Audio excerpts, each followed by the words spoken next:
I'm Chatu. So I'm leading the Seagrass Restoration Project here in Kalpitiya.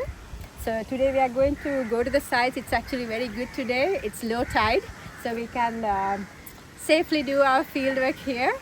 So right now Samit is helping us to get the boat into the water, and here with me I have Devinder, who is a graduate student from University of Peradeniya. He's working on carbon stock analysis of seagrasses.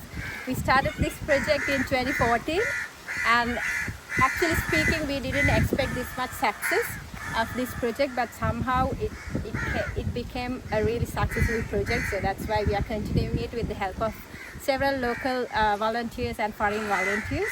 So if you are ready to go, we can go.